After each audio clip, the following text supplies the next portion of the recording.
grateful for the trust of our partners have put in Egypt Oil and Gas.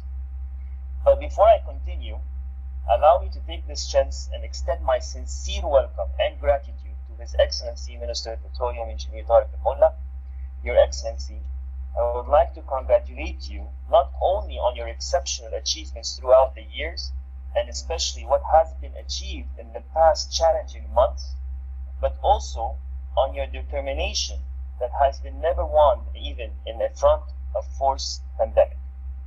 Your persistence to succeed in such a dynamic sector is a lesson to learn from. In today's world, the global fierce market pandemic calls for action. Why?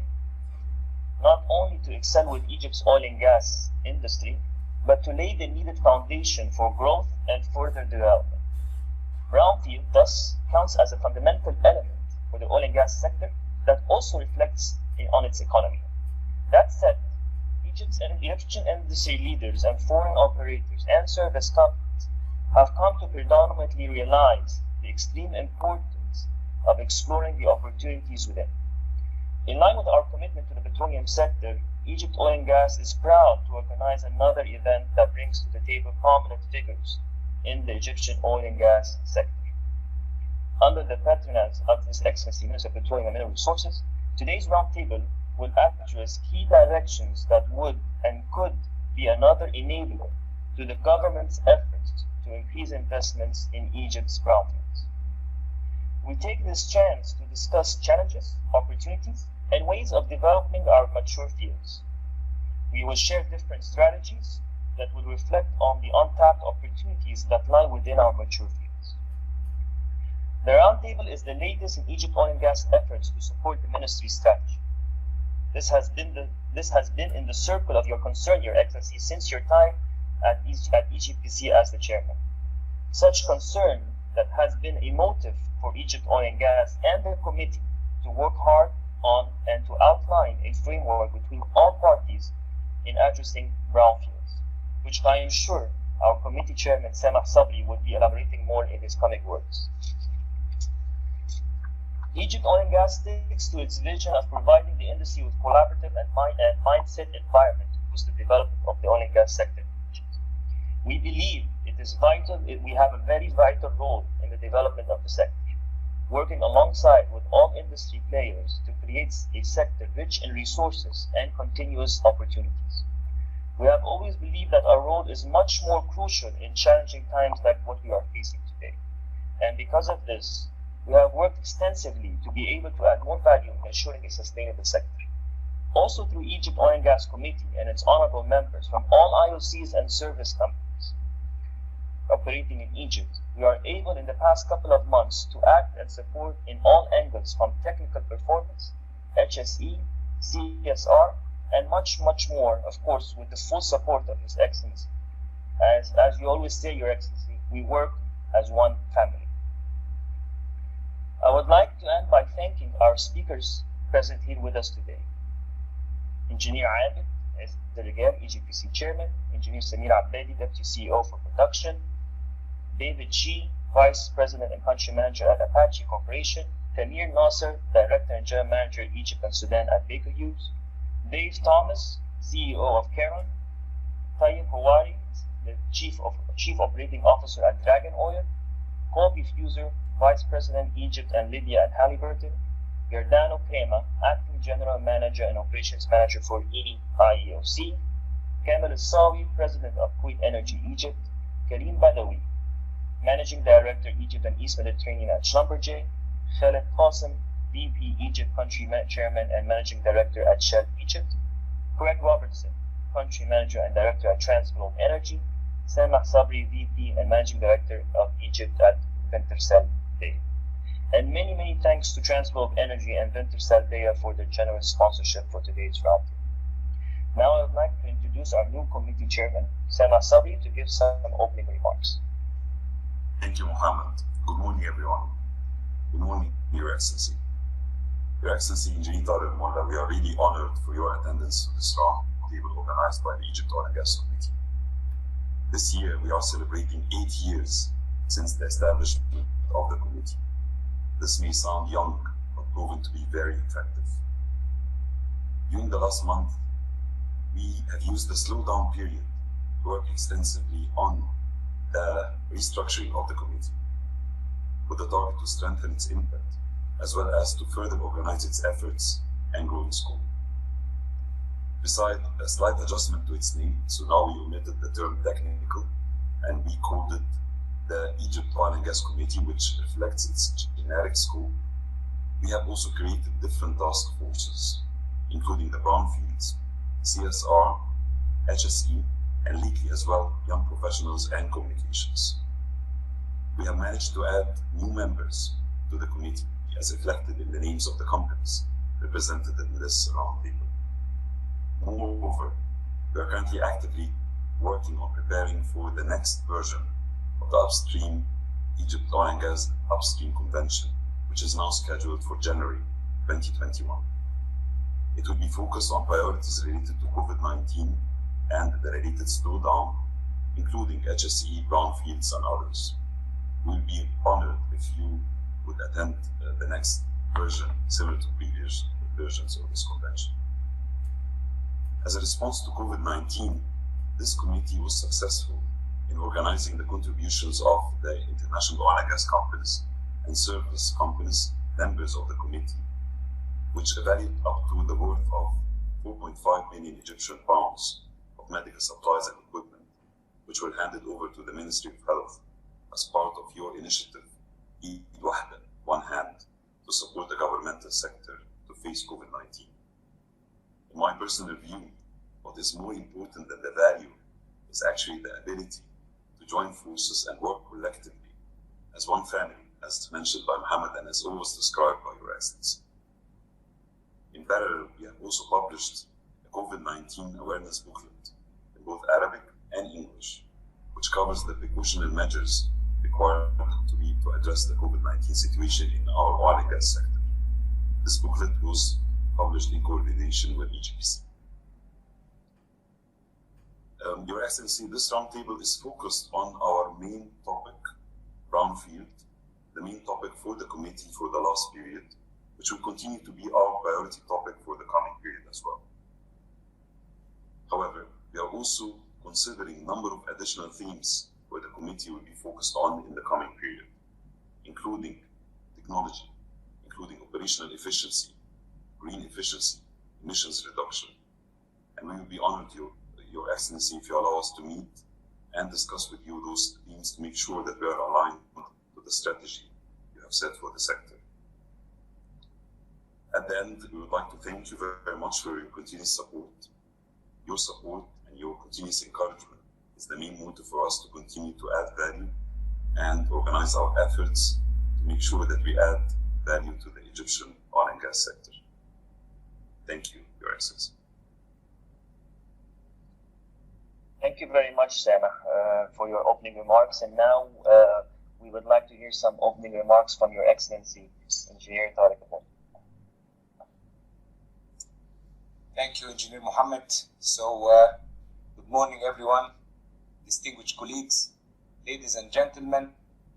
It is really a pleasure being here among such distinguished group of participants and speakers at today's virtual roundtable. First, I would like to extend my appreciation for the Egypt Oil and Gas Technical Committee and congratulations for you, Engineer Samah, for chairing this committee.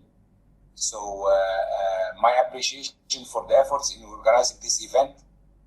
I also would like to thank Engineer Mohammed Fouad, Managing Director of Egypt Oil and Gas, for his kind introduction and the effort exerted to host this important event today, giving us the opportunity to gather and to discuss one of the most significant topics in today's oil and gas sector. Ladies and gentlemen, Egypt has taken several bold reforms over the past few years on both the government and economic levels, as well as the oil and gas sector level.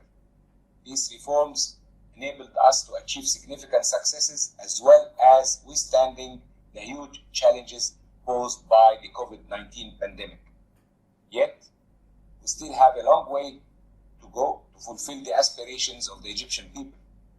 To achieve a better future and face challenges, we need to continually develop technologies, ensure competent and skilled human resources, and boost cooperation and knowledge exchange among all industry stakeholders. Today's roundtable will greatly support this endeavor, especially as it discusses a topic of significant importance to Egypt: Brownfields enhancement. Egypt has several opportunities in this area, as well some successes. In this regard, I have asked the Egypt Oil and Gas Technical Committee, in cooperation with EGPC, to develop an action plan for the initiatives identified, prioritizing impact and quick wins. The main objectives are to attract investment in the brownfields, improve performance, and increase crude oil production. I want to seize this opportunity to thank our partners from the international oil companies and service companies who contributed to this effort. The next item in the agenda today is a presentation about the white paper prepared by the Egypt Oil and Gas Committee, which I believe will stimulate a great deal of our discussion today. Thank you. Thank you, Jim Mohammed. Thank you. Thank you very much, Your Excellency, for your kind words, and thank you for your opening remarks. And as you did, yes, mention, our coming part is the presentation on the Egypt Oil and Gas Committee's effort in the Brownfield in the past 12 months. And I'll leave it to Engineer Samah to give a couple of information on this.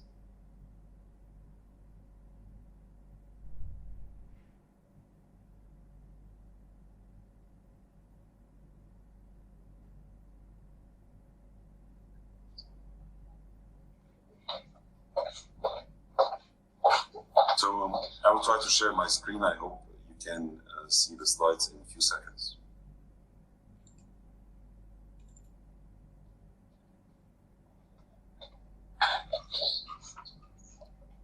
So I hope you can see the screen now and you see the slides. Yes, Engineer Samah, we do. Okay, thank you. So Your Excellency, as said before, during the last 12 months, the Egypt Oil and Gas Committee has worked on a well-thought-of white paper about improving brownfield performance in Egypt. This white paper was focused on identifying a number of strategic solutions, actually 11 of them, with 28 initiatives to help improving brownfields in Egypt. As per your guidance and due to your support, this was not just a white paper, a document that was put in front of us, but actually it triggered joint cooperation between EGPC and the committee members to achieve the same target. This cooperation is currently reflected in a number of streams which are working in parallel, opening a working stream between EGPC and the service companies, members of this committee, where MOUs and NDA agreements were signed to support improving brownfields, mostly focused on the 100% operated brownfields by EGPC. In parallel to another stream where we encourage IOCS to discuss directly with EGPC pilot projects, opportunities to be implemented in their respective joint ventures. And the third stream, which we would like to focus on in this presentation, is the establishment of the Brownfield Center of Excellence, being one of the strategic solutions proposed and recommended by the white paper. The Brownfield Center of Excellence approach, its objective is to help in identifying measures to increase production, optimize cost, and generally improve the brownfield conditions in Egypt to attract further foreign investments. This will be achieved through a program of monthly sessions where members of the Egypt Oil and Gas Committee will present new and or proven technologies in brownfields, best practices, success stories, lessons learned, including both technical and commercial sides for brownfields inside and outside Egypt. Your Excellency, those are not educational sessions. Those are not meant to be training or educational sessions, but rather ideation sessions attended by the decision makers in EGPC and the joint ventures. And when we say joint ventures, we don't only mean the EGPC side, but as well delegates of the IOCS. And the target is to identify ideas measures to be implemented and to be followed up by real and tailored action plans for such measures to be implemented in those joint ventures case by case. And the content of the Center of Excellence will be governed by EGPC and academia and presented by the members of the Egypt Oil and Gas Committee.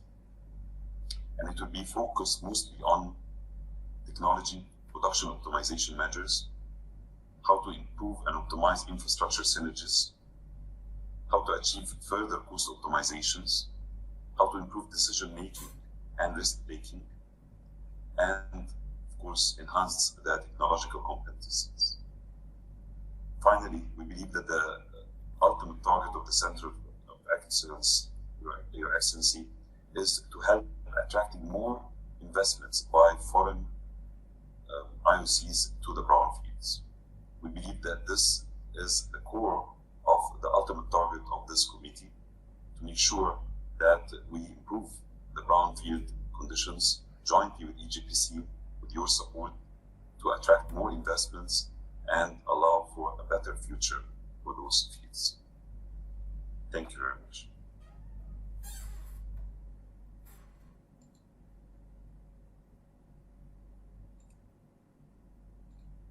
Thank you, Engineer Sameh. Your Excellency, if you allow us to start with our first session, we have three main topics, directions that we will be covering in today's roundtable: optimum brownfield revival strategies, technology's role in boosting production of brownfields, and the economic barriers of brownfields in Egypt. These three main sessions will be mainly presented by different speakers from the roundtable today. Each speaker would have an average of 3 to 4 minutes to briefly provide a constructive dialogue of idea of how we can attract more investments in brownfield. According to the discussion, of course, there will be some time left for some flexibility for any comments or recommendations or added comments to what has been mentioned. So if you would allow us, we would like to start with our first session, Optimum Brownfield Revival Strategies, which will mainly focus on the investment recovery mechanism, locking in competitive service costs, new business models, and global best practices. By alphabetical company name order, I would like to ask Mr. Tanir Nasser, Director and General of Baker Hughes, to start with his own statement for 3 to 4 minutes. And please allow me, I'm going to be not a nice person when it comes to sticking to the timing. Thank you, Tanir. Thank you, Mohammed. Your Excellency, distinguished colleagues and the audience, it's an honor as a big energy technology company to join this roundtable today to support Egypt and our customers in boosting investments in brownfields. At first, when we're talking about investments in brownfields, we want to make sure that we have the right investment climate. We believe actually that we do.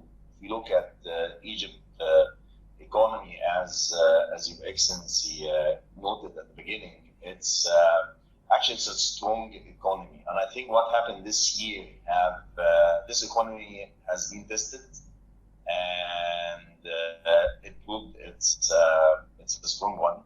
Now we have an inflation rate of 3.7%, which is actually less than the start of the year. We have a healthy foreign reserve of $38.4 billion.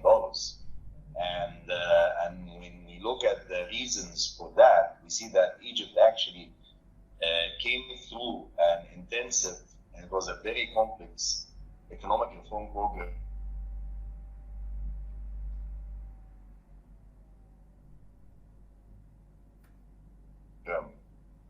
Started from 20, lots of reforms were made, whereby this year we're seeing the results.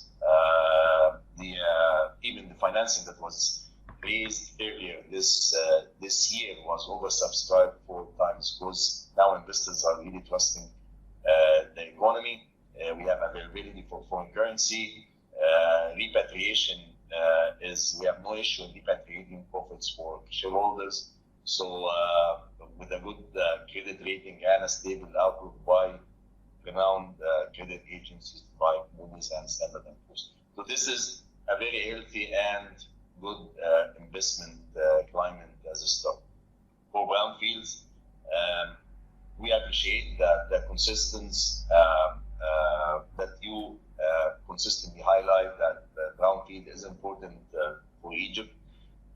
We have the same view. It's important to bridge the gap between the supply and the demand, and actually we think it's very important. It's a very appealing investment for investors because recovering the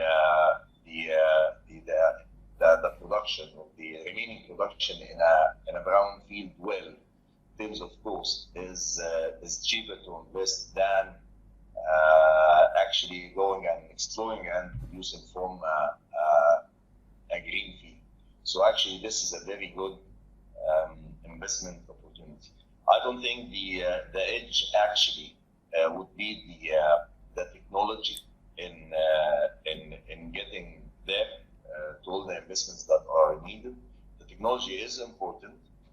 We have the technology, so do others in the market, like Halliburton and Schlumberger. So we have the technology, and it's a bit similar. However, I think the edge is tackling the investments in a new way. So having the right business and commercial model, the accessibility to data, visibility as well. And we have different investment techniques or unique investment models that we have already in Baker Hughes, and we can even share it going further with EGPC. And we are currently working seconds away. That's it? Okay. Thank you, Tamir. Thank you, Hamid. I would like to go to our next speaker for this topic, Mr. Tarek El Molla, who is the Chief Operation Officer for Dragon Oil. Mr. Tarek, it's all yours. Excellency, distinguished speaker, ladies and gentlemen, good morning. First, I would like to thank Your Excellency for giving us this opportunity to participate in such an important event. I think the Brownfield, we know that the oil and gas is the future energy, and Brownfield is the major source of the energy. So your initiative is not only for the Egypt, I think it will help the rest of the world. We as a Dragon Oil, we have more than 30 years in a mature experience in the mature field. So today, and we have been almost 1 year in Egypt and had the pleasure working with EGPC and GAPCO. To open the scene and talking more specific in Brownfield, I would like to bring few successful story. Thanks to your guideline at the beginning of the Dragon Oil takeover of the BP concessions, you have given us some guidelines, and we have implemented and we have some success stories to say. So from increasing the production, reducing the cost, as well as having a great success in our new development wells.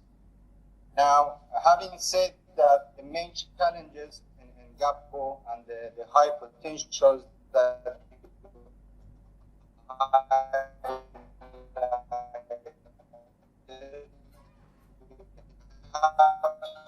challenges, but that's reservoir data, which will contribute significantly in increasing the productions. Thanks to Your Excellency and the Ministry and EGPC, I think we have done the 3D OBM, which has been completed in a very short period of time, and we think that it will have a significant added value in improving our brownfield productions. Any brownfield has its own challenges, but to be more specific in areas that we need to concentrate on, and we have proven and you have proven in GAPCO, one of them is partnership with the service provider. I think we need to have some sort of win-win contract situation with the service provider, with the technology providers, and in Egypt and in GAPCO specifically, we need to look at improving the drilling efficiency as well as artificial intelligence and enhance oil recovery. So in general, Capco and Egypt in general, and the Brownfield has some challenges with the significant potentials that we could really improve it. The issues of the new technology, I believe it's very important. But the other one important, but maybe in the later stage, that we need to look at economic models to encourage the investors. We believe that the business models need to be more dynamic and in line with the brownfield and the market conditions. So in general, lots of potentials, lots of opportunities.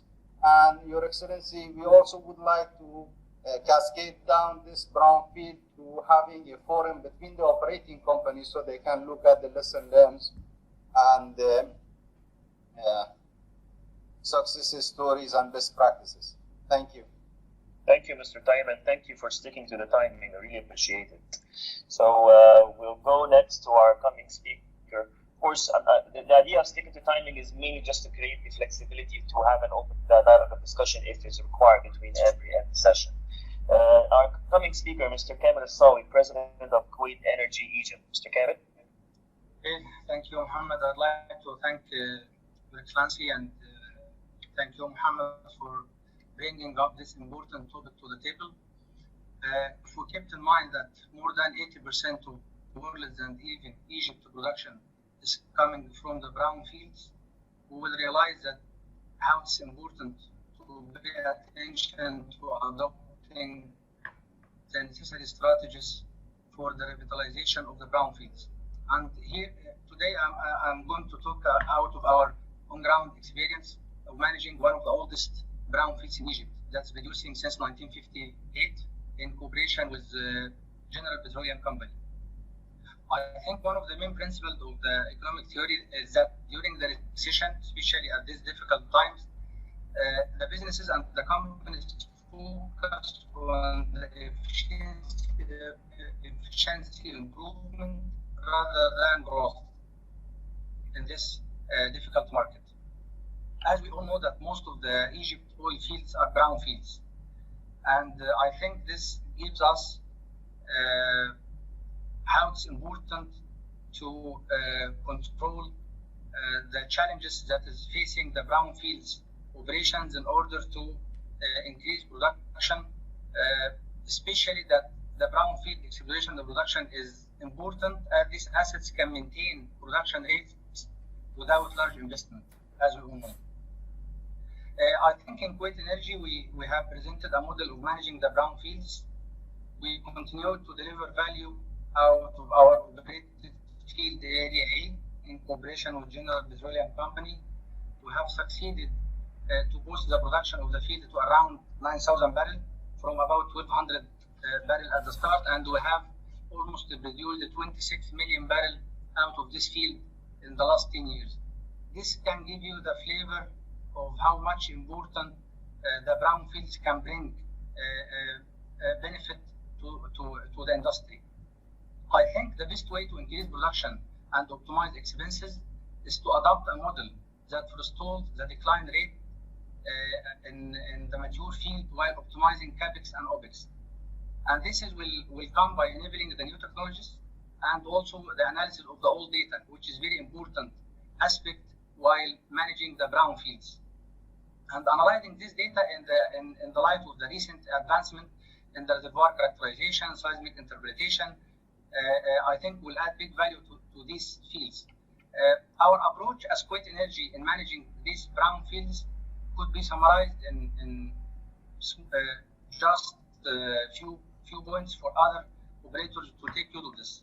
We have paid too much attention to analyzing the old data in the light of the recent technologies. And also, we have reviewed the hydrocarbon in place, production analysis, recovery factors, and wellbore conditions and the facilities capacities. And we have worked very hard to address the near-term production issues. And as His Excellency mentioned at the beginning of his speech, we were concentrating on the immediate impact and the quick win opportunities, which I think have delivered a great value to the field, and hence it was a win-win situation between the company and the EGBC. I think this is one of the models that we can adopt and the other IOCs can benefit from. As we all know that the model that we are using in managing area is service agreement, and I'm here need to shed light on this important model, which I think by just having arrangement with EGBC, we can make it better for other IOCs to adopt in other brownfields. I know that I have lost my time. Not yet, you're just on time. You're just on time. Thank you so much, Ken. And thank you for your very valuable input. And it's very good to see that you have been able to increase that, make that production optimization from 1,200 to 9,000 barrels from brownfields. I think it's very perfect. Thank you. And yeah.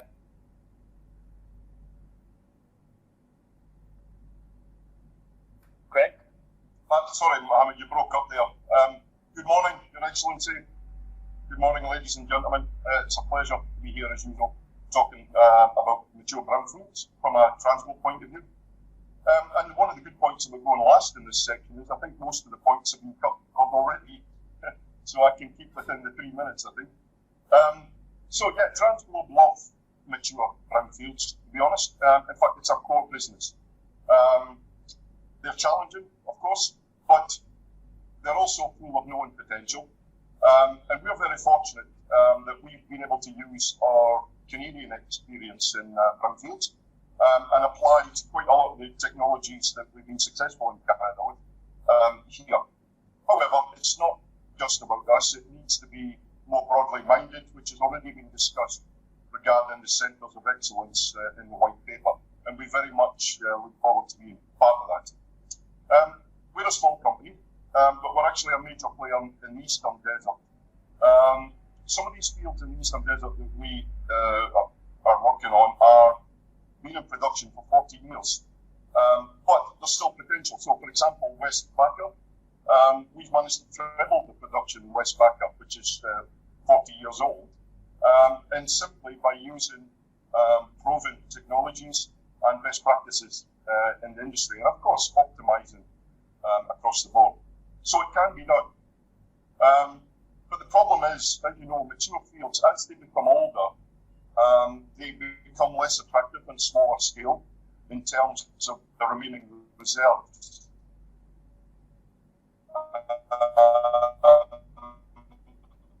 Therefore, the economics need to attract in our fields.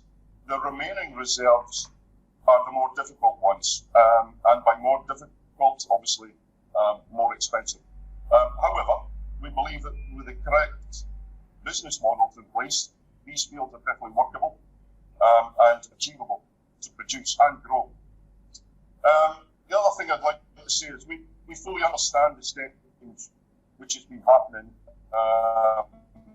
both in the ministry and EGBC in terms of flexibility to achieve and we're actually proud to be part of that change. But it's been very noticeable lately that there's really currently a revolution in the Egyptian petroleum sector in terms of flexibility and willing to talk and willing to discuss to get this win-win. And we've actually witnessed that in the last year. So that's very, very positive. The challenges Transglobe are facing going ahead is obviously the more difficult barrels, but getting the right technology in place and competitive technology in place, that will go a long way for us achieving our growth goals. Time is a factor. Is that my time up, Mohammed? Yes, time is a factor, as you said, Greg. Time is a factor, but more so for the mature fields because obviously they're under pressure from the move to gas and renewables. So the time is now to achieve our goals, and we just need the right environment. Thank you, Greg. Thank you. Thank you, Greg. So we come to the end of our four speakers for this session. If there will be any comments or that anyone or Your Excellency, Engineer Abid, that would like to add before we go on to our second session.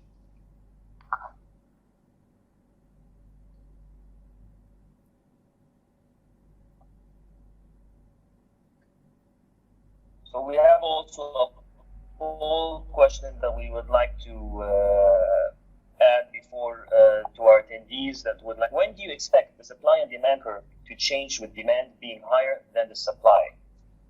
Q1 2021, end of 2021, middle of 2022, never supply will always be higher than demand.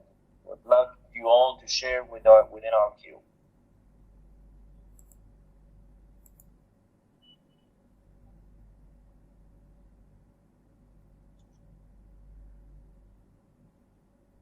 Sabine. Sami? Is it me? Okay. Like to say thank you first. I would like first to welcome His Excellency and all the attendees. And I think we have ambitious plan in all fields and all the new areas, but we depend upon some reality in changing the mood of consumption during the next period as well. So there is two factors. The first factor is to define precisely the project the consumption during the next couple of years and for long term. The second term is to maximize the local production to that. The third is to have a better utilization or rationalization for the oil products or hydrocarbon products. And this come by fact after the economic reforms during the last period. We have noticed some rationalization in consumption, and also would like to have some benefit from the old files and backlog in our old fields, because with the new technology we can reduce the cost and maximize the production. All of this together can lead to maximize production and other factor to optimize the consumption as well.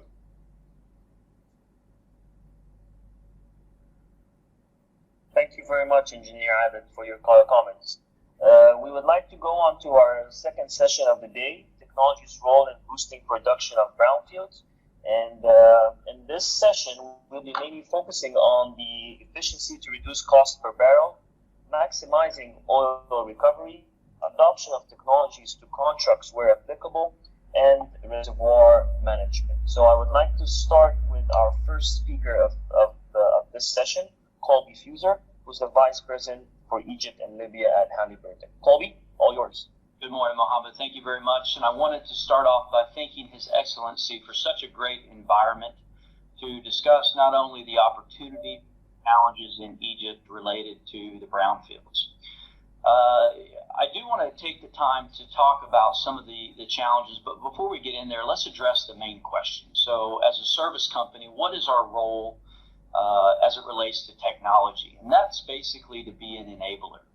You know, for us to collaborate with the various companies and the country to develop engineered solutions that not only maximize the asset value for the customers, but in these cases, improve the brownfields in Egypt. I would have to say as well that, you know, we're very excited about the opportunity. There's been a lot of technology that's actually been applied here in Egypt. And I'll take kind of a little bit of a moment to talk on some of that. You know, when we talk about technology, especially as a service company, one of those things that we know is not going to be the right application for every situation. We could have one technology that works in Western Desert, but not Eastern Desert. And especially whenever you have multiple fields like what we do in Egypt, the challenges are very varietal and they come in very different things. So we have to have the right application. And that's exactly, I think, what the conversations we're having with EGPC and with the country are doing right now. Very positive.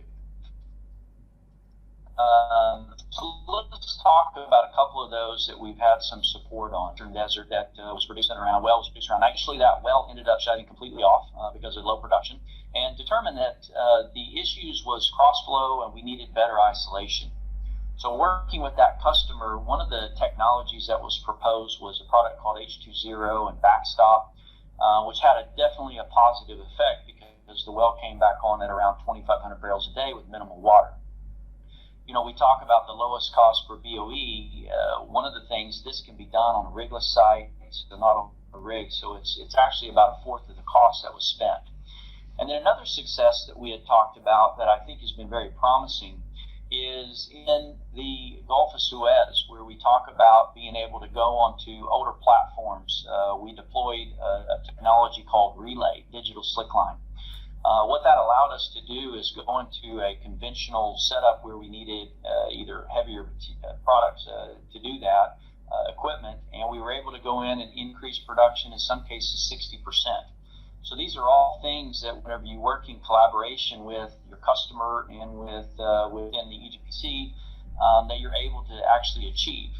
Now there's two other parts of this that I want to talk about, and I know I've got about a minute left here, Mohammed. So one of those is the part of technology and local content. So I think most people know, or maybe some of you know, we have a technology that's currently being applied right now where we're using local sand in the Western Desert to increase production and help improve production. That actually is a win-win for everybody. So one of the things that we'll focus on is definitely trying to get more local content to the technologies. And lastly is looking at how we view these fields holistically. Now, as most people had said, and we had mentioned earlier, we're currently working in the Brownfields with the EGPC-owned companies to be able to look at the full reservoir, do a full study, and then come back and identify what really needs to happen, whether it's refracking, isolation, something like that. So these are all parts that I think that the country has done very well and working toward. One of the challenges, I know, Mohammed, one of the challenges is being able to come up with a win-win for both companies, and I'll leave it at that. Thank you very much. Thank you very much, Colby. Our next speaker for technology's role is Mr. Krema. He's the acting general manager and operations manager at IOCS.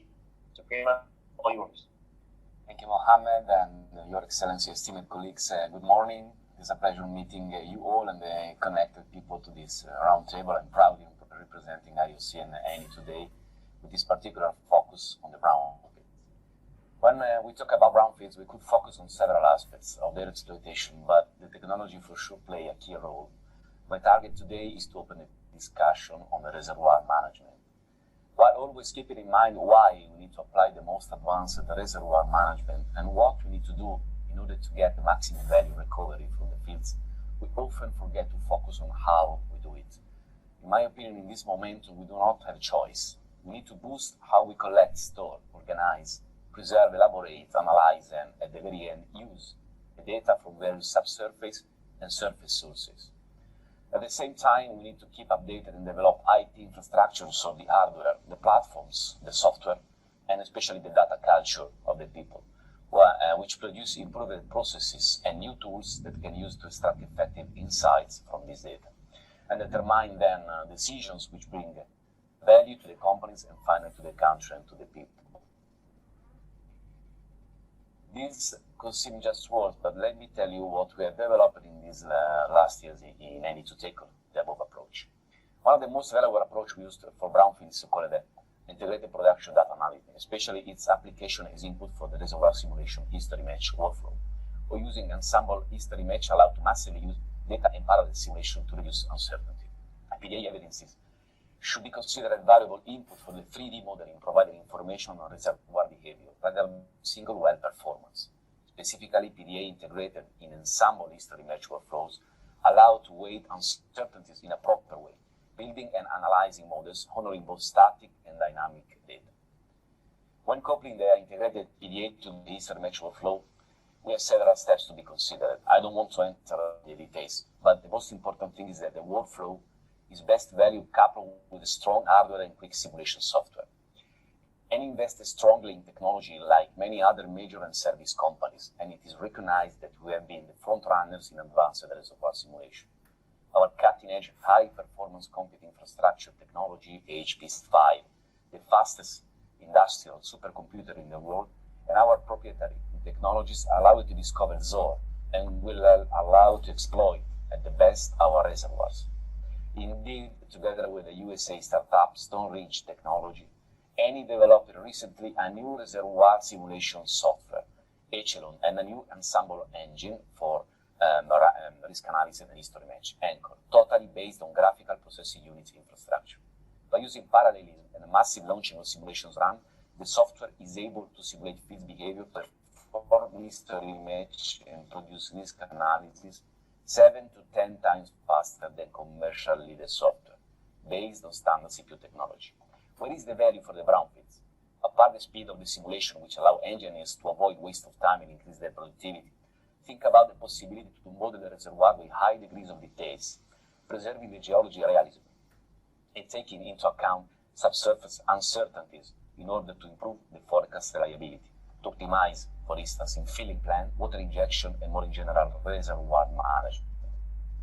When managers are in the position to take better decisions based on proposals coming from technical team, asset value could be increased and field life extended, especially for brownfields. This is not enough, the technology is not enough. We have to work in a concession agreement for one framework that is favorable to all the companies. Thanks for your attention. Thank you very much, Mr. Krima. Appreciate you also sticking to the timing. Our coming speaker, Karim Badawi, who's the Managing Director of Egypt and East Mediterranean Schlumberger. Karim? All right, good morning and good afternoon to all. First, let me pass my appreciation to Your Excellency, Engineer Tarek El Molla, Minister of Petroleum and Mineral Resources.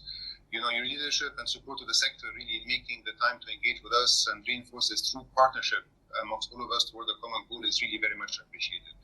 And in my talk today, I would like to discuss the role of technology in boosting the production in Egypt brownfield. Schlumberger's purpose is really together to create amazing technology to unlock access to energy for the benefit of all. And today, for the sake of time, I will share 3 key examples in Egypt that strongly demonstrate the role of technology in promoting Egypt brownfields. And those 3 examples are the multi-seismic acquisition and processing for the Gulf of Suez, the introduction of Pulsar, a multifunctional spectroscopy service, also known as KNX, and also the Egypt Production Digital Center. So first, I'll start with the multi-client project in the Gulf of Suez. And the Gulf of Suez has one of the most complex subsurface structures in the world and has been a major source, actually, of Egypt oil production. And over the year, has been declining. However, with all the joint tag team and efforts, and collaboration also with EGPC and the ministry, Schlumberger is very proud of our joint effort to leverage the best-in-class seismic processing, technology and designed to execute, the ocean bottom node and streamer survey in the Gulf of Suez. The first phase was completed, during the first half of this year, and the results of which will help operators to maximize the chances, success in the drilling and production activities, and potentially identify also new plays to unlock new and full potential of their assets. Not only that, but also to enable new investment by de-risking operator spend. And also, we're very proud also to announce that we've shared with the operators in the Gulf of Suez, the start of our design for the next 3rd phase, actually, for this project over the next few months. Now I'll move to the second example, which is the introduction of Pulsar in Egypt. And this one really, I will first start with a press release actually from GPC, which has achieved, in July, a record production for the first time ever, since its establishment. And this production record really, is a result of the successful work implemented by GPC in their various fields.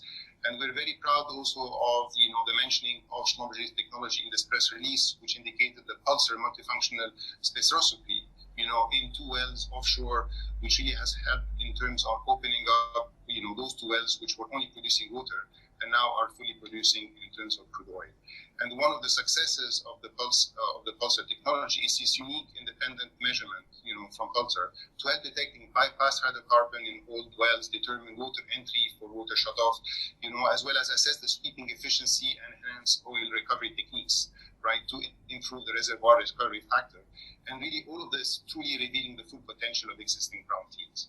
And third, I will now move to the third example, which is the Egypt Production Digital Center. And we're very proud that Schlumberger, has been really working in collaboration and has been awarded this digital project, which is fully aligned by your digital transformation of the sector, which is led by Your Excellency.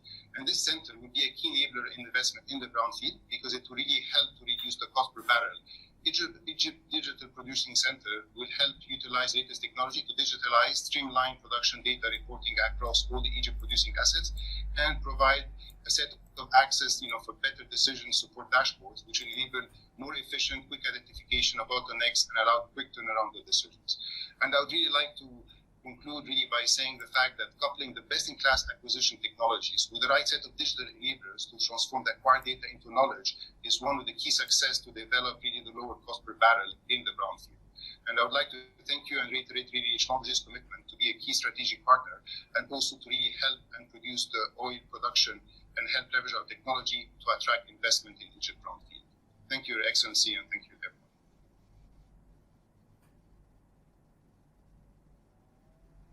Thank you very much, Karim. Our final speaker for this session is Khalid Qasim, Vice President, Country Chairman, and Managing Director for Shell Egypt. Khalid, you have 3 minutes. Thank you very much, Engineer Mohammed. Your Excellency, my esteemed colleagues on the panel, and all the attendees, good morning. I think first, let me say that this is indeed a crucial topic for oil and gas operators in Egypt and worldwide.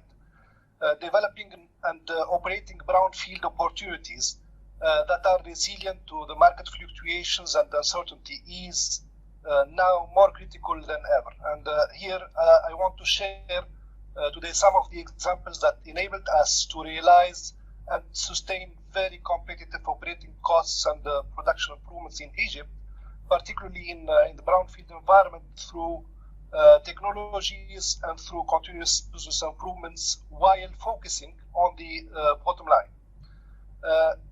Onshore, for instance, we continuously challenge the unit development costs to maintain a high level of activities with challenging target sizes. For instance, in 2019, Bapetco went from 3-section wells to 2-section, reducing costs significantly. We have introduced aggressive injectivity in water injection wells, avoiding costs and time lost on expensive fracking operations.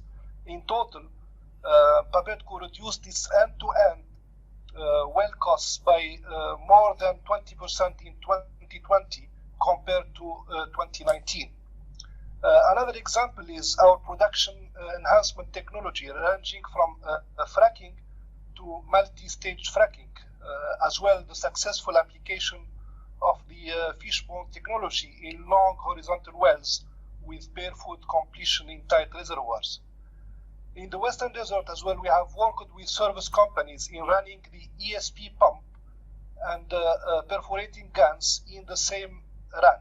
So through these examples, I would like to highlight that there is really great collaboration between EGPC, IOCS, and the contractors, and all parties are very willing to have the conversation about the right cost and scale to allow for successful deployment of technologies in Egypt. For offshore, for instance, in West Delta Deep, the 9B project is a good example. We have used a 6th-generation rig to drill the wells with huge competitive costs. We improved well designs, optimizing casing schemes and selected completions. Significant savings as well were achieved through schedule acceleration, efficient procurement strategies, and reusing of existing subsea equipment for CapEx optimization. So just to summarize, I would say that new technologies can definitely improve production, reduce costs, and enhance efficiency, but if properly applied. In addition, I strongly believe that Egypt Brownfield can accelerate improvements through addressing 3 key areas. First, Egypt land rig market is aging, and a step change can be achieved by faster moving rigs with automation and digital capabilities. I think Brownfield WRFM requires very good quality data, which can then be used for proactive WRFM activities as opposed to running to failure or reactive WRFM activities. Finally, we know that there are differences between the technological complexities between the onshore and the offshore, particularly in deep water. I believe that there are huge opportunities that exist in the offshore brownfield that need to be looked at, leveraged, and supported in parallel with a focus on the onshore. Thank you. Thank you, Khaled, very much. Thank you. Engineer Abed, Engineer Samir Abed, would you like to add any comments with regards to what we've heard from our speakers here with regards to promoting the use of new technologies and how that can play a vital role in optimizing production from our brownfields? I think we have done a lot of negotiation over the last period with service provider and with some partner from IOCS, and there is a good progress in this regard. So we would some steps for application and implementation, and I think we have passed the bottleneck during the preparation for the next cooperation between us and them. And the next step is just to define the best opportunity and the suitable new technology to unlock any potential in the brownfield and also to optimize the cost in the same regard. We have started with some fields owned and operated by EGBC to facilitate taking decision, and we are opening the door for all other partners if they have a well-defined project for the brownfield to deal with it as a standalone project with its economics and study. The main challenge for all of us is to arrest the normal decline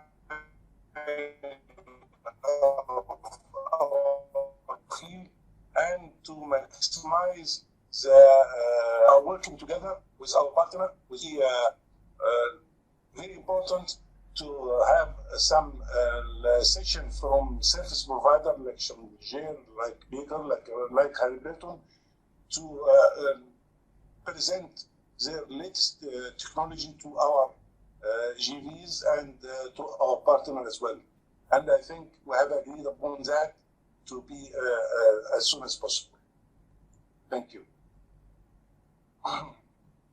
Thank you, Engineer Abed. And it seems that we would like to invite and encourage all the players in brownfields in Egypt to actually visit EGPC and look into the different brownfield opportunities that they have within their JVs and surely come up with different ideas from a technological and commercial direction that will definitely help in optimizing these productions, of course. Of course, I would like to, before we go to the third session, we have the answers for our poll that was announced in the, after the session number 1. Can we bring that up, please?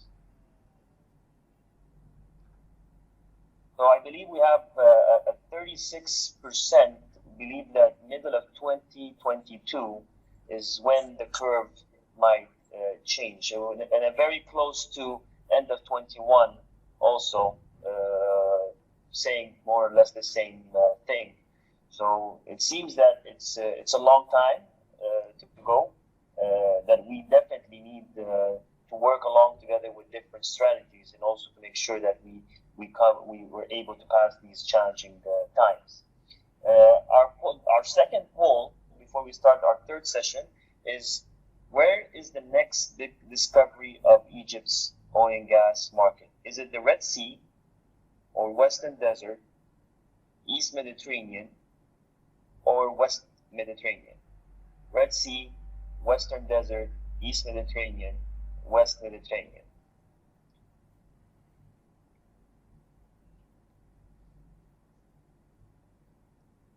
So our final session of today is mainly focusing on the economic barriers, which I believe is a very, very important part of the discussion of brownfields. And I would like to start with David Shee, who is the Vice President and General Manager for Apache, This session will mainly be focusing on the PSC economic feasibility, cash flow management, project costs need more certainty to be recovered. David?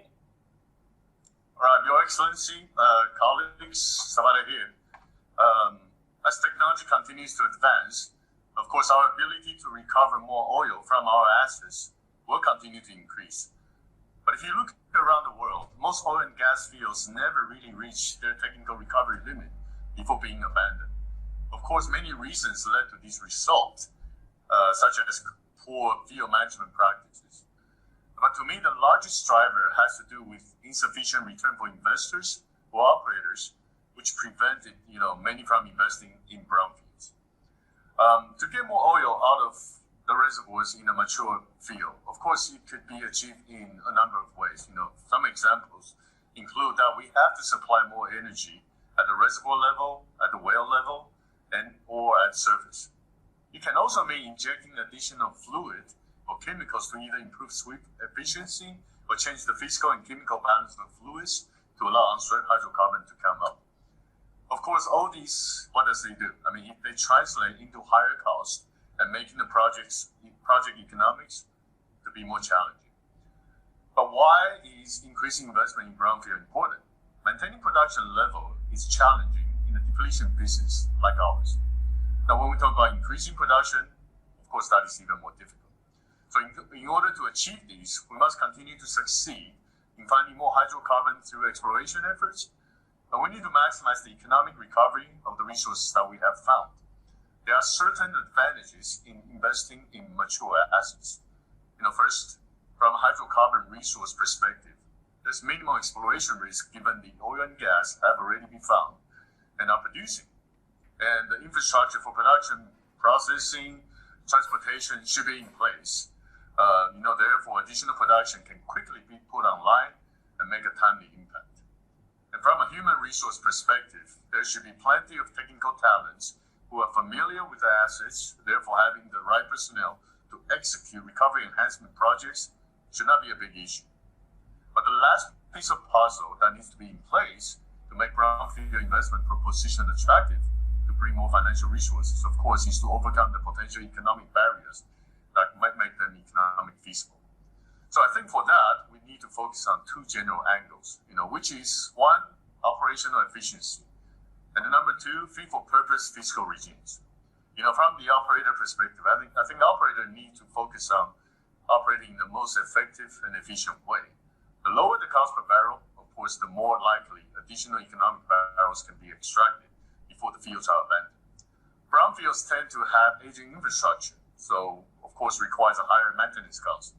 And these assets are also likely to produce lots of water and have a larger overhead burden, which drive operating costs higher. If we consider tapping into unconventional resources within our assets, the cost per barrel of extraction from these tighter formations, of course, are typically higher than that of conventional reservoirs. So optimized operation and cost performance will be a key in enabling the extension of field life to increase production and recovery. On the host government side, of course, then we need to consider designing a fiscal term that will enable the economic recovery of riskier or harder to extract hydrocarbon resources, which should result in a win-win situation for both investor and the host country. For brownfields, I think a couple of elements are key to success. First, there needs to be a mechanism for investors to recover the significant upfront capital investment in a timely manner. Many times, operators must, test various technical solutions before finding the optimal technology application for the field. And following significant capital investment upfront to implement the identified solution, knowing that our investment can be recovered timely is critical in deciding to proceed with such investment. And the second thing, of course, when we evaluate the feasibility of brownfield applications, normally it's at the later part of the life. So sometimes the concession lives, are close to the end, and we need to have enough time to be able to execute these projects. Finally, decision-making process, of course, and procurement procedure need to be redesigned so operators can execute the plan quickly and efficiently. So finally, as we all have witnessed, His Excellency's comprehensive modernization plan for our sector has made a significant impact in the last 4 or 5 years and have made Egypt one of the brightest spots in the industry globally. I believe Brownfield can be the the next focus area, which can take us to the next stage. Thank you. Thank you, David. And I think, yes, the purpose of our gathering here today is to keep a focal eye on the brownfield opportunities and to attract more investments in this area from all angles, of course. Our coming speaker, Dave Thomas, who's the CEO of Caron. Dave?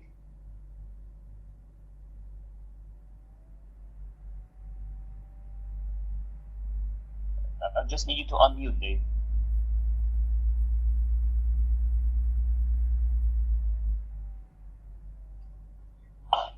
That's great. Thank you, Mohammed.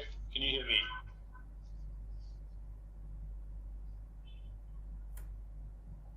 Hello, Mohammed. Can you hear me? Yes, we can hear you. Oh, perfect. Thank you. Good morning, everybody. Your Excellency, Chairman Abed, and distinguished fellow participants. I guess I was very happy to be invited to participate in this roundtable because Caron, as a company, has really been built on the redevelopment and expansion of mature oil fields primarily in the Gulf of Suez, but also more latterly in the Western Desert.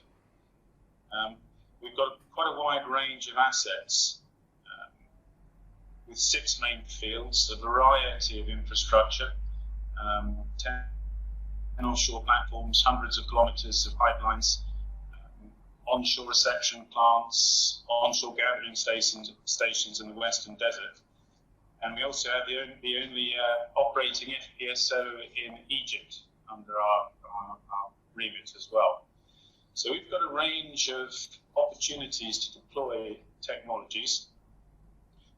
And I would characterize ourselves as being sort of mainstream operators in that regard. We handle our mature fields with the use of existing technology, with simple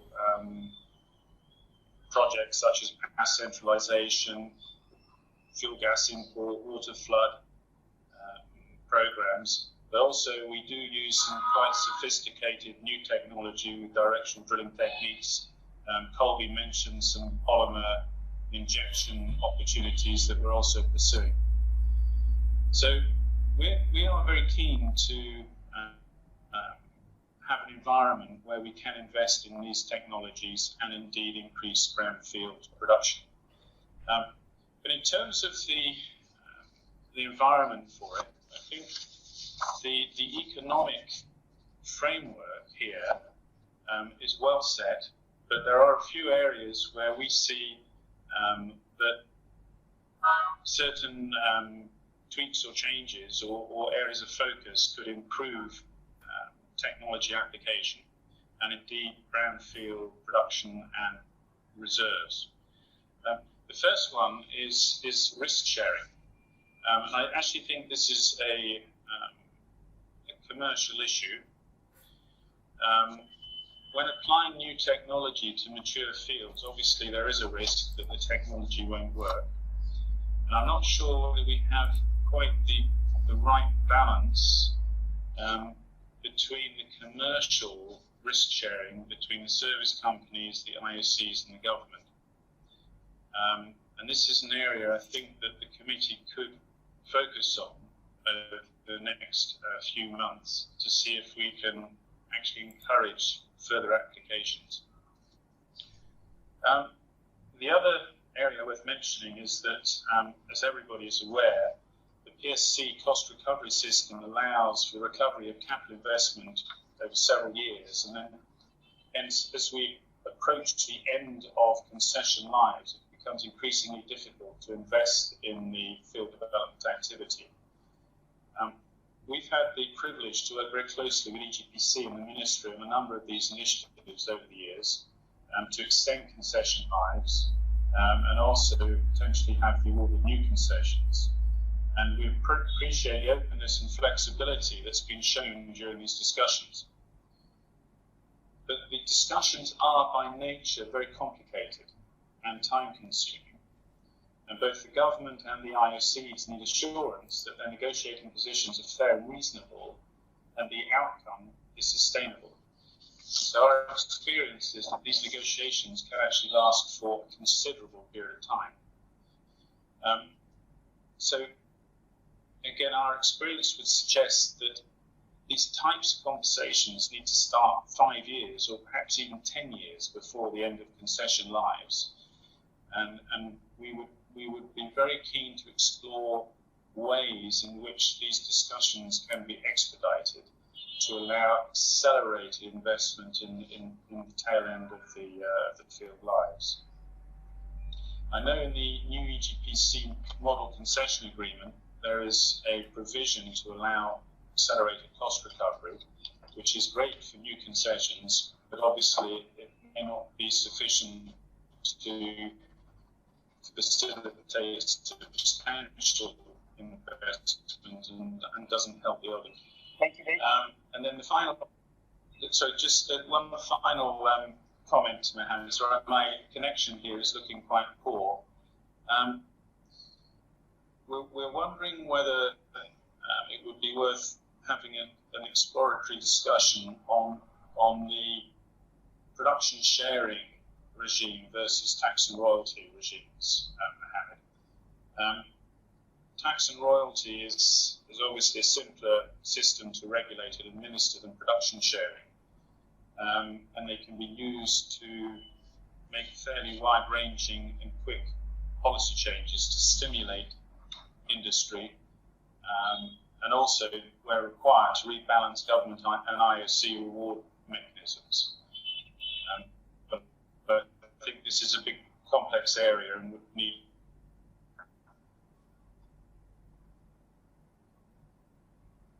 Thank you, Dave. I think you're cutting out. Mohammed? Yes, you're back. We got it. Thank you, Dave.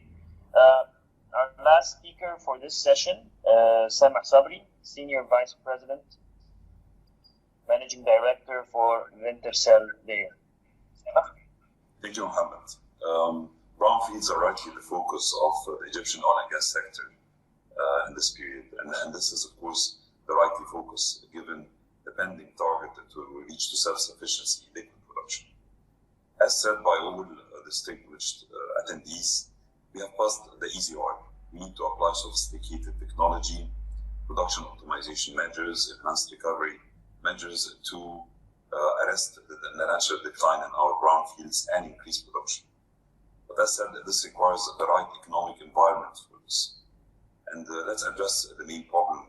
One of the main hurdles of investment in brownfields is the big accumulated cost pool, which, as mentioned by Dave, as well by Dave, is actually the main hurdle, given that the lower production levels, also the low oil prices, are making it more and more difficult for the timely recovery of such costs for foreign investors. Let alone that there are additional high costs required to maintain the asset integrity, to do maintenance, to keep the facilities and the equipment up and running, which are not necessarily leading to increase of production. Yes, it leads to increase in operational efficiency, but not a direct impact every time on production levels. And this makes, of course, the cost recovery mechanism facing hurdles to be optimum as designed. But in that angle, we have our own experience as Wintershall Dea, a very successful one, where the Ministry of Petroleum, EGPC, have been very responsive to discussions regarding what could be required to be amended in the concession agreements to allow for a win-win arrangement between IOC and the state company EGPC. From that perspective, it's not only about commercial terms in TSC, it's also about cost optimization. And this requires, and we have this good experience with EGPC, very healthy discussions between shareholders to try to optimize cost and to avail enough buffer in the budget to allocate for investments and production optimization measures. In Soko, we have managed to reduce the operational cost by around 23% in 2020, thanks to the cooperation with EGPC. Having that said, cost optimization does not, and we keep on emphasizing this, does not mean that we compromise QHSE by any means. And speaking of Gulf resource, which is all facing an issue, an environmental issue with the wastewater, we are proud that we are still continuing this crisis here with our investment in building new wastewater treatment plants to address this big environmental issue. But to be able to address cost optimization in its full perspective, we will need to discuss as well the overheads and to see the G&A costs, which are burdening the old fields and the brownfields and not necessarily reflecting the current levels of production. And I would like to praise as well that given the strong execution arm of the Ministry of Petroleum of HPC, having companies like Petrojet, MP, and other service providers in engineering and construction, this helps a lot with good discussion to accelerate execution of projects and try to optimize costs and enable investments in those brownfields with the target, of course, to maximize the output out of them. Thank you, Mohammed. Thank you very much, Sema, for your kind words.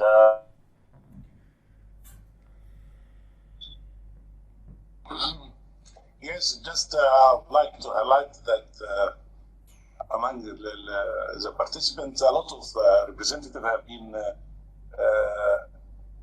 come together with a serious negotiation with EGPC regarding any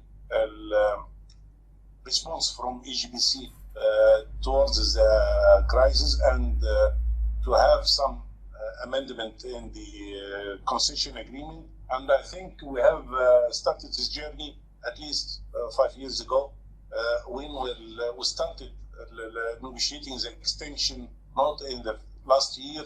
We started many years before that.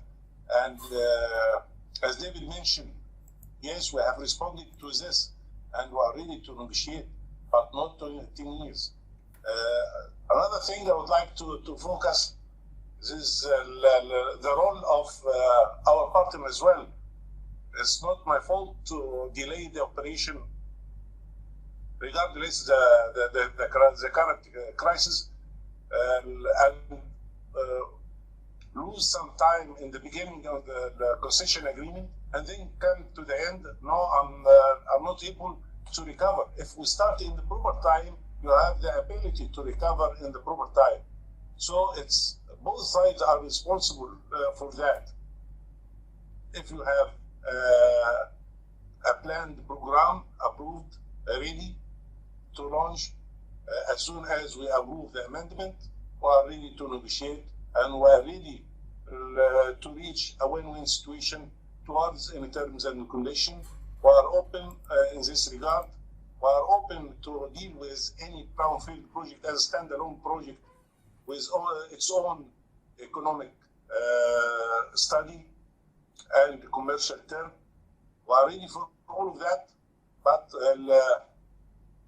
and we have shown that with many of our partners, and among them a lot of the participants, and they know that very well. Thank you. Thank you so much, Engineer Abid. Thank you for your key messages. And yes, as we said, we know that EGPC, under the leadership, of course, of His Excellency Engineer Tarek, are now open more into creating the environment needed to encourage IOCs to invest more into brownfields. So that is a key message that has been delivered. And that is one of the angles that this committee is going to be working on very closely with you to be able to achieve. Any comments or based on the discussions that have been available that anybody else would like to add?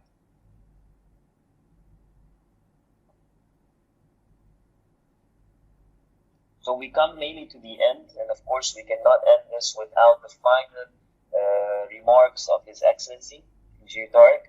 Of course, your final comments and remarks on what has been presented today from different strategies and ideations on investment in brownfields is going to be a crucial angle of moving forward in the directions that is necessary needed. Engineer Tarek.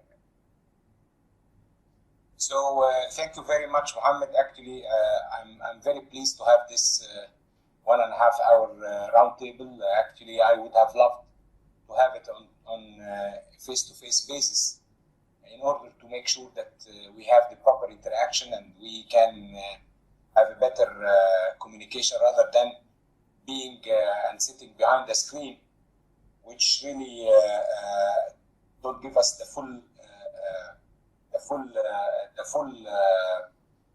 possibility of connectivity together, reaching the needed messaging both sides. So having said so, I just want to really thank all the participants, because actually we have been attended by many participants, and the speakers are among the 10 participants, and the speakers there are mostly our partners and the service companies who are our partners as well, operating in Egypt. And I think that they wouldn't have participated unless they believe in the oil and gas sector of Egypt, and they believe in their business in Egypt, and they believe in their investments in Egypt. So this in itself gives us the reassurance and give us the indication that we all together, and again I reiterate this expression saying all together, because we are all together, one team, one industry here in Egypt. So different stakeholders, yes, but we are all working together in this industry. So what I just wanted to say that throughout this very good discussions that we've heard presenters talking about the needs, and I agree on what they said, the needs for flexible commercial terms, fiscal regime. We need to implement technologies, and therefore we are having your good partnership as well as the major service companies as well. We need to have also flexible legal frameworks, and this is definitely is needed. We have to focus on performance. We have to look at the cost optimization and cost reduction, definitely, which will give us definitely the better efficiency. Having said so, and I heard everyone, and I am actually among all the participants and speakers, we have already had these kind of, I wouldn't say negotiations, but reviews for the terms for their brownfields, because most of the companies now that are operating, we haven't had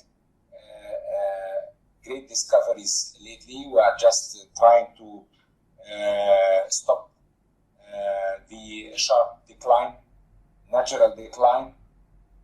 Having said so, there was a need definitely to discuss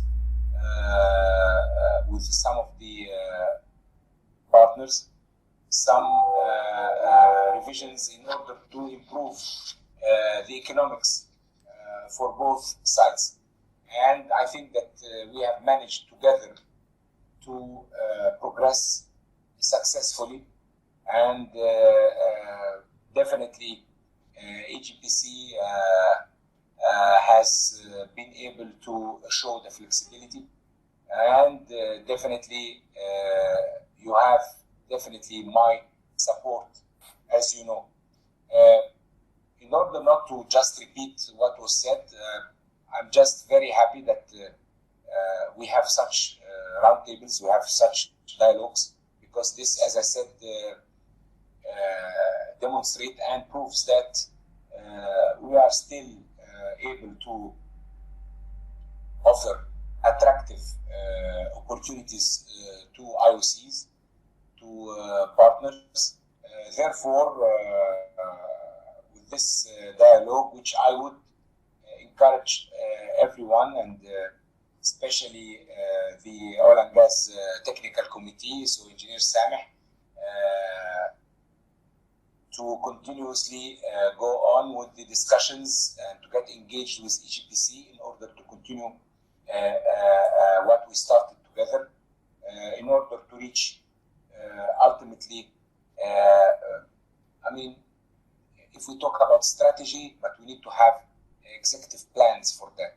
So different topics that we discussed and different challenges, but we need to have a roadmap for this on the way. We are open, and I'm ready. EGPC is ready for discussions and for implementing these plans with a clear roadmap to come up with effective suggestions and creative solutions. I mean, not just broad lines and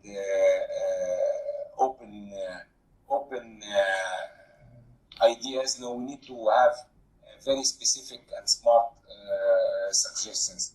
Nevertheless, I would ask oil and gas, Mohammed, please, that we would need to have such round tables in order to get feedback after what the committee will do with the EGPC and IOCs.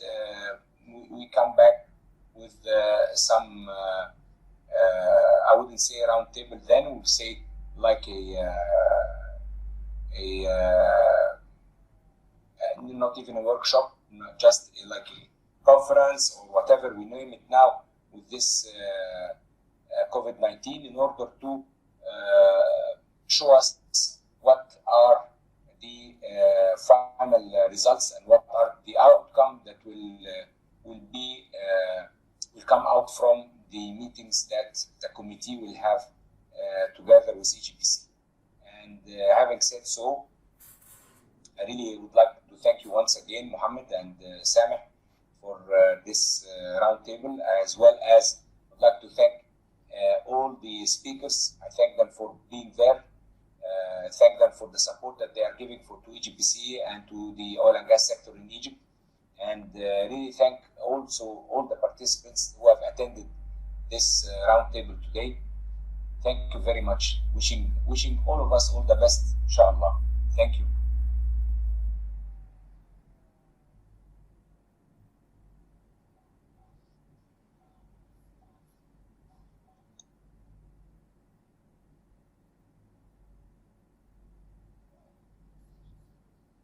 Thank you very much. Thank you so much, Your Excellency. Thank you, Your Excellency. On behalf of the members of the committee, we'd like to thank you very much. Thank you. Thanks for your attendance. Thank you. Thanks to all. Thank you, guys. Bye-bye. Thank you, Your Excellency. Have a good day for everyone. Thank you. Thank you.